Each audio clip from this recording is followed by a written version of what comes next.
everybody and welcome back to my channel. My name is Sophie. I am very happy to have you here.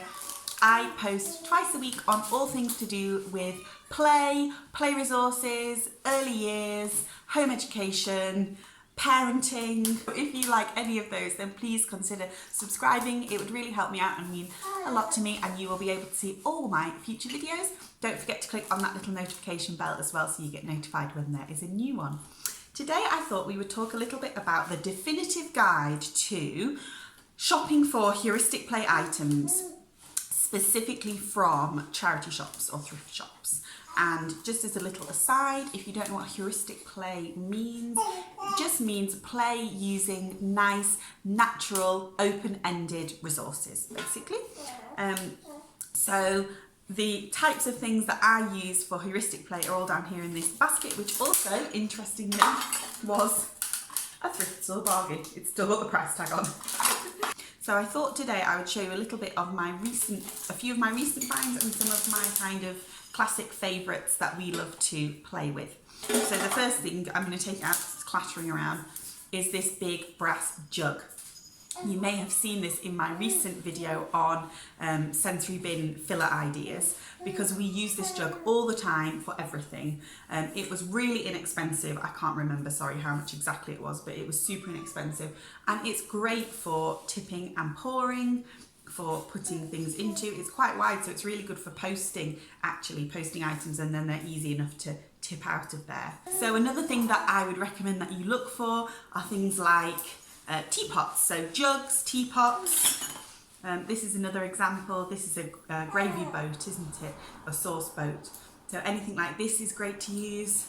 Teapots, these terrible teapots that don't work if you ever get them when you're out and about in cafes, but brilliant for sensory play, and you can find these very often in charity shops and thrift stores.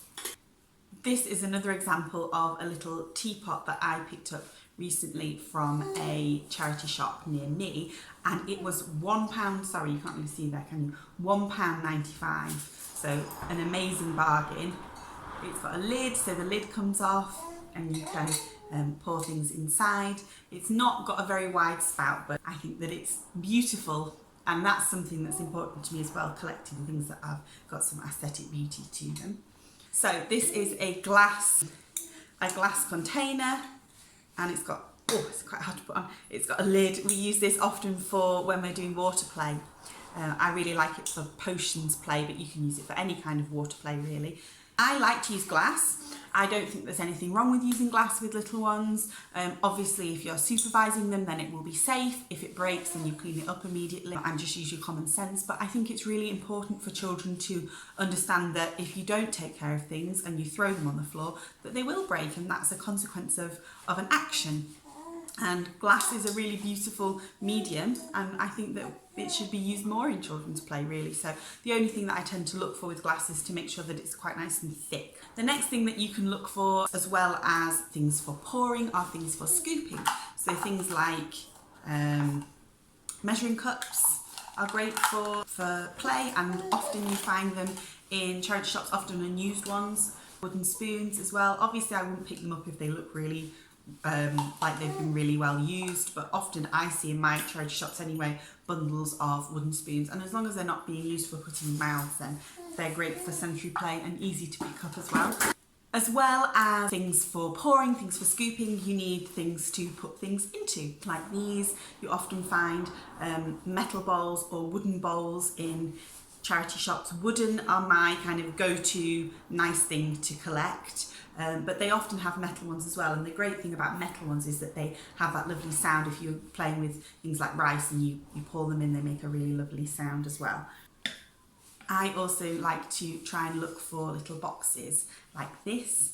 These are really great for to use as like little treasure boxes to put special things inside. They make whatever you're playing with seem infinitely more exciting and precious to little ones, and they love storing things inside and closing the lid up. So if you find something like this in a charity shop, then I would really recommend getting that for your collection. Of course, there are often bigger items as well that you can collect to put things in. So this picnic basket that I showed you before, I picked up the other day for £1.99, which is an amazing bargain. It's in such good condition. These are really nice for classrooms if you are a teacher and you want to contain maybe special items about a book in a little treasure basket, some soft toys, some different props for role playing, maybe retelling the story. These are also great for, I like them for baby rooms in nurseries because you can kind of contain everything inside, have a little sensory basket there, and obviously just for imaginative play in general. So those are great. Charity shops also often have lots of baskets. This is one of my favourite baskets that we got from a charity shop quite a while ago, and it's lovely because it is not very deep. So, well, it's a tray basically, isn't it? Not quite a basket, but it's lovely for putting things on to kind of corral resources and make something look more interesting and inviting to young children. It's sometimes a little bit difficult when you are trying to set up an invitation to play for your children at home and they've got so much out and around them that they can easily get distracted, and if your little one is anything like mine, then that happens very easily.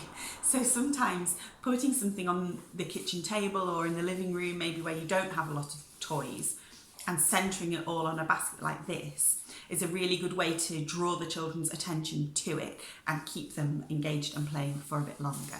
And then my last kind of go-to thing that I look for in charity shops are musical instruments. I find near me that they're quite difficult to find, but if you look in the homeware section, rather than like the children's toy section, then you can often find real instruments for a good price. So something that I picked up the other day for Finley is this little bell. It was 99p, so super cheap, and it makes a really nice sound. Shall I shake it? I will. I think that that's quite inoffensive compared to a lot of noisy toys that you can get these days, or musical instruments, and he absolutely loves it. He's been walking around the house like a town crier, ringing his bell and shouting things. So really inexpensive, and you can get. I have seen things before like drums, quite popular, xylophones, panpipes are something that I saw ages ago, and I didn't get them and I regretted it, and I've been looking ever since for another set of panpipes. So have a look around for different instruments as well. So as a summary then of your definitive shopping list for next time you go into a charity shop, the things that you should be looking for are things to scoop with, like spoons, things to pour with, like jugs or teapots, things to collect things into or pour things into, like bowls, baskets, musical instruments. And I think those are the best things that you can find in charity shops that are non-toy specific. Obviously you can find lots of great toys in charity shops, especially things like puzzles and wooden toys, but these are my kind of open-ended resources to look for. And I tend to look for things in wood, in any kind of metal, but I particularly love copper just because it's beautiful and it's got that lovely warm aesthetic. Glass, you can often get some really nice thick glass items in charity shops. Thank you very much for watching this video, everybody. I do hope that it helped you. If you would like to see more like this, then please do consider subscribing and hit the notification bell so you don't miss my new videos.